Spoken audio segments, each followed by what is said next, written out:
Hello friends, this video on electric circuits part 16 is brought to you by examfear.com. No more fear from exam. Please make sure that you have watched all the videos till part 15 before going ahead with part 16. Just look at another problem. In this problem, again we have to determine the current in each branch of the network. So see, using Kirchhoff's law, you will get these kind of circuits which will look complicated and you will have to determine the value of current, right? So here also I think now you are getting familiar because we have solved some 3 problems till now. So I think you can try this problem yourself as well. However, I am going to solve it for you. So here again we will first name the circuit and we will put the current distribution. So let us name this circuit as A, B, C, D and E. Okay, so now let us look at the current distribution. So we have 2 batteries here. Let us say some current I1 is coming out of this and some current I3 is coming out of this. So this I1 comes here, then how it gets distributed? Let us suppose if I2 goes this side, then how much will go this side? I1 minus I2. Now this I2 reaches this point and I3 from here comes. So they both join together and how much flows through this? I2 plus I3. So I2 plus I3 reaches at this point, right? Now out of I2 plus I3, I1 goes back to this because I1 has started from here. So I1 has to go back. So how much will be left? I2 plus I3 minus I1. Now from this side I1 minus I2 is coming, so they both will join together to form I3. So I3 came out, I3 came back, right? So this is our current distribution. So generally if you are having difficulty in this current distribution, what you do, you find out the batteries and from the positive terminals of the battery, you initiate some new current and after that it is like easy, right? So now let us apply the loop law. So we apply loop law to A, B, C, A, to this small loop, right? So we assume one direction. Let us suppose I assume this direction. So what is the what is the EMF here? It is 10 volts. What are the resistances? 4 ohms, 2 ohms and 1 ohm. So how much current is flowing through 4 ohm? That is I2. How much current is flowing through 2 ohms? 2 ohms is I2 plus I3. And how much current is flowing through 1 ohm? That is I1. Now it is time to put the signs. Now as per my assumed direction, it is like this. So that means it is leaving the battery from positive terminal. So EMF will be positive. What about I2? This is my assumed direction. I2 is also in this direction. So this will be positive. I2 plus I3 is in this direction and my assumed direction is also this. So this will also be plus.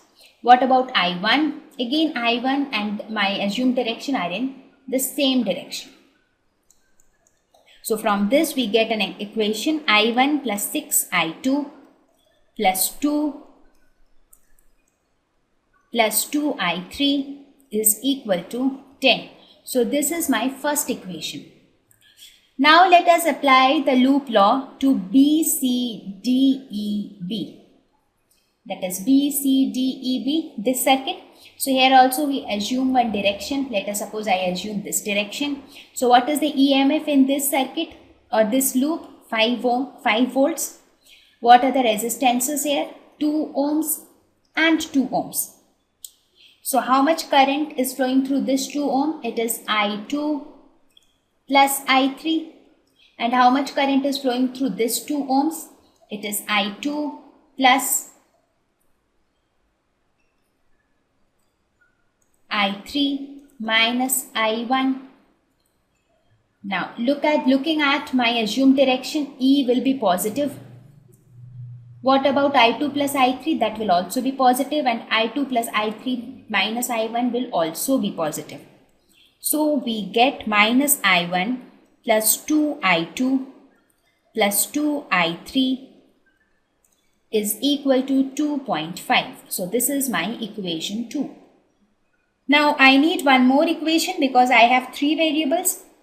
So there has to be 3 equations. So the third loop which I will consider is this one, ACDA.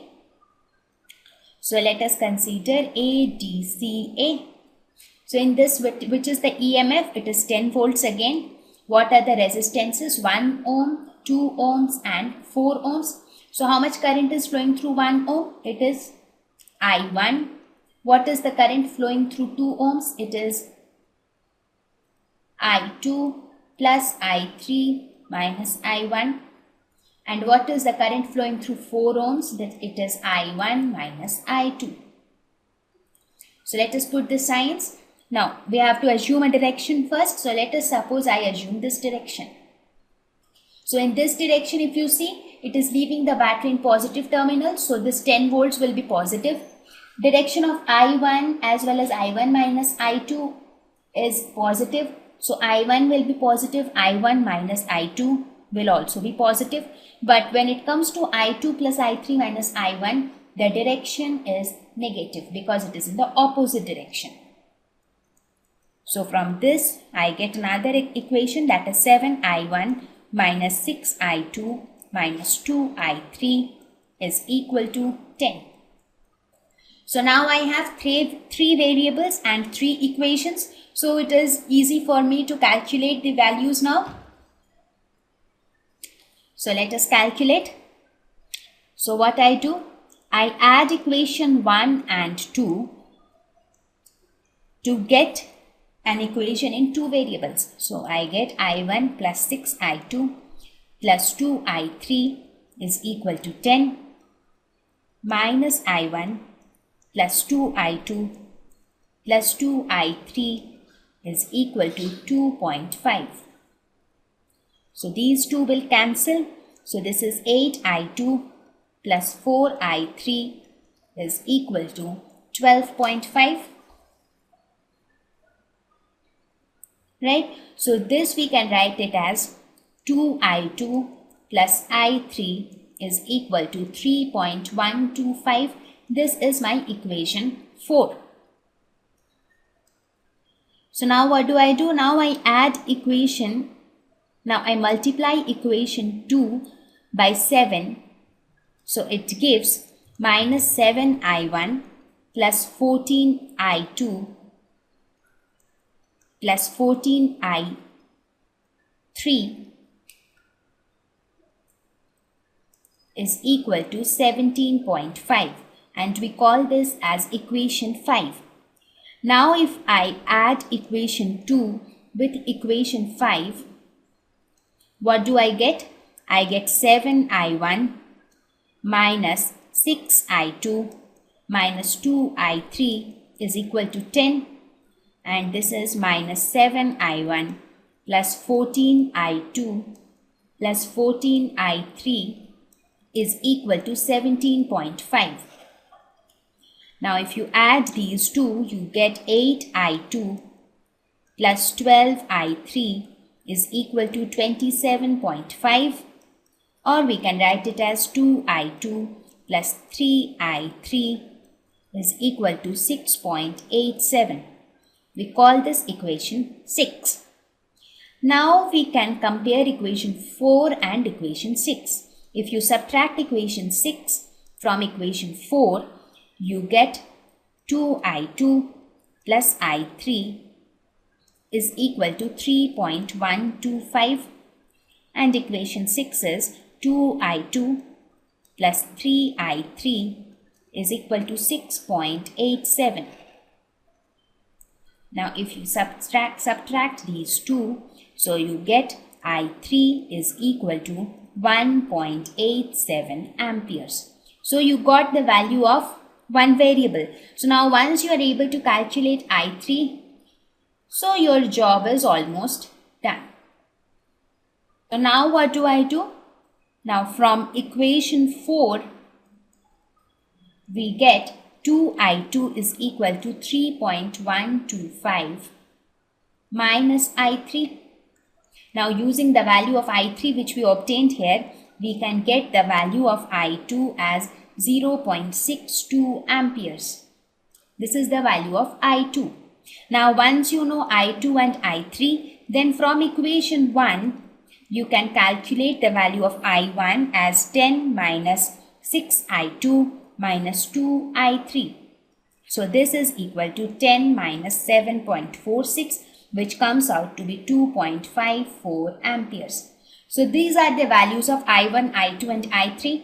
Now in the problem, it is asking you to calculate the current through each branch. So what are the currents flowing through each of the branches? If you look at this diagram, through one branch it is I2, through another branch it is I2 plus I3, through yet another branch it is I2 plus I3 minus I1, through this branch it is I1 minus I2, through this branch it is I3, and this branch is also I3.